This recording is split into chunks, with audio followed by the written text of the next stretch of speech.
it's becoming more and more like there's toxicity within the CrossFit space, and there's like people that are trying to create like just weird narratives that make it hard to compete in a sport that isn't super professionalized. How do you feel after yesterday? You know, it was kind of a tough day of competition for me, but that's just how it goes. Like, you'll have good days, bad days. Started off good with a little bit of a blip on the snatch, but still like a good day. Then just like the changes in the workouts I wasn't like a big fan of. I'm fine with like having contingency plans with weather. I think it's smart. And I know in like previous years we've just gotten delayed to where we're like doing like workouts at 10 o'clock at night. So whatever my grievances are, I would much rather them just change the workout than like delay us and end up canceling workouts for other divisions. Or again, like doing a workout at 10 o'clock at night is never ideal.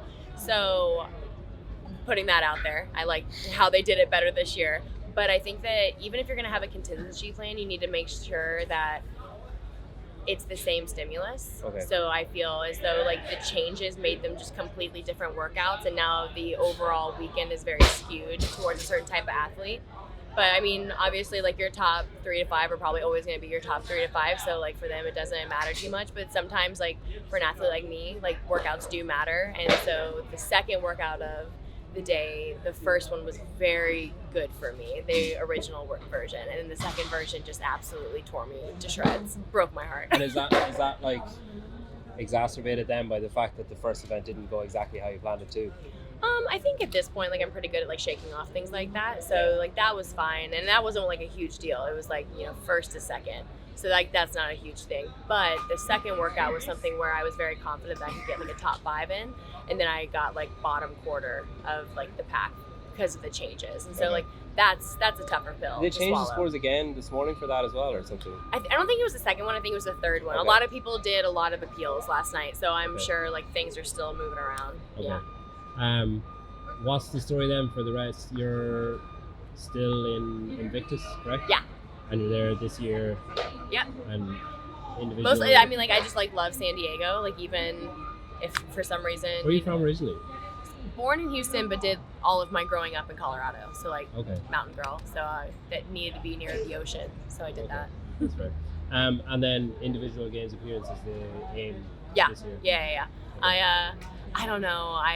I'll probably like go individual until like my body just says no, and then I'll just probably call it. I don't think I'll. Cats and books. Yeah. Yes. Yeah, that's fair. It's a good plan. It's a good retirement plan. Yeah, it really is. Very peaceful. With like your appearances at competitions like this and stuff, this is obviously like a big fan hub, and like there's no other competition where you get to where fans get to see the athletes and where athletes have to walk through the fans. It's like a fine balance. True.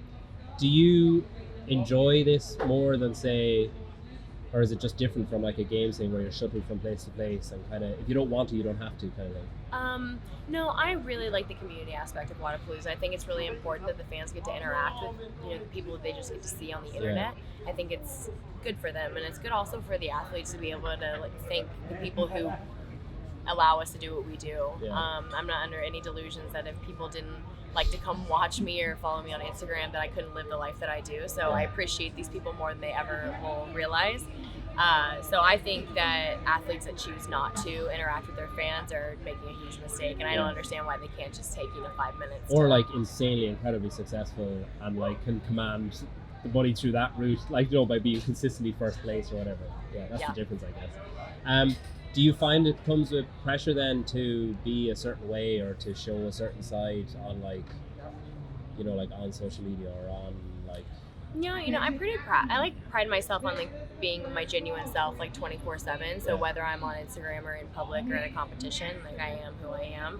Like just yesterday, after the snatch event, like athlete control like sent me right through the middle of the venue, and I was getting like pulled every single direction, and I just like snapped. I was like, guys, I just don't have time for this. Like I have to go back. Like I gotta warm up for my next event.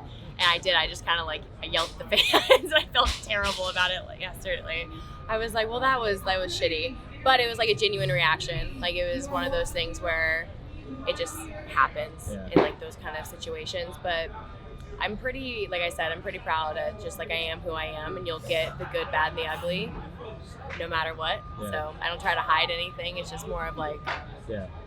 just catch me on a good day, fingers crossed. You mentioned hate and stuff there, kind of briefly. Is that like, has your mindset towards that changed over the years of like, I just wonder as people mature in the space of like getting used to stuff and being, you know, like, I guess having more freedom to control it rather than feeling like, oh, I have to put up with that.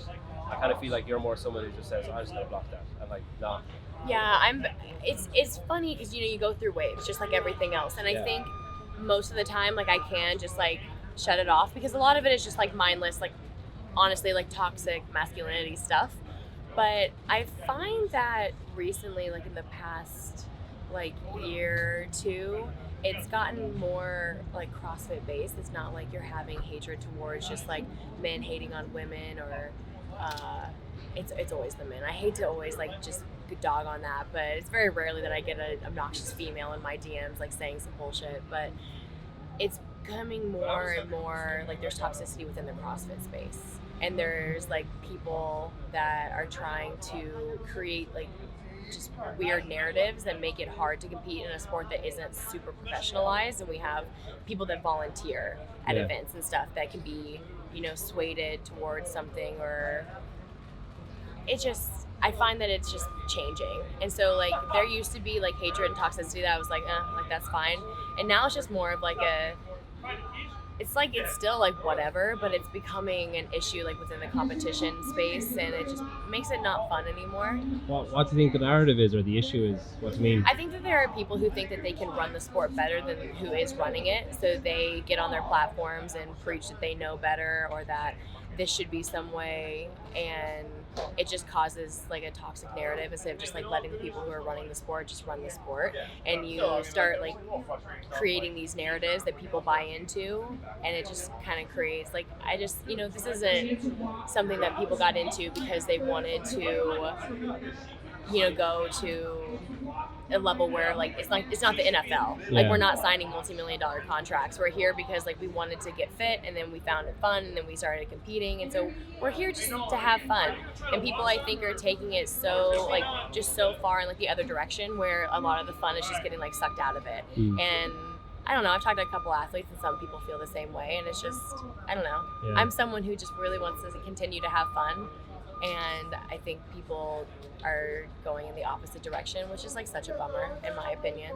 What do you think about like, I'm just playing devil's advocate, like, what do you think about, say you mentioned there the workout changed and the stimulus changed and stuff. What do you think about people using a platform to say that, like to focus on that type of you know, like competition standards, or like that, you know, things need to be a certain way, or I think people are doing that. I think people are doing their best, like Yeah. within all these competitions. I know, like with the PFAA, like they are doing like the safety and fairness, and I think that people are doing what they can, and the people who are actually putting effort and sitting down and writing documents and contacting people and putting forth the effort to actually change the sport, and not just getting on a platform and like complaining about everything and saying, well, this person sucks, they're not doing the right thing. That doesn't help anything, like in the end of the day. So people are actually like trying to do change. And so yes, yesterday didn't go very well for me, but they're like doing the best they can. There's thousands of athletes here this weekend. They can't, like, it's not all going to be perfect. Yeah.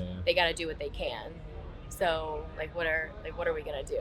Like we can complain all we want, but there are people that are making real changes, that are actually doing the work. So I can't sit here and complain. Like they're doing their best. So yeah, that's all I got to say about that. Let's go. Thank you.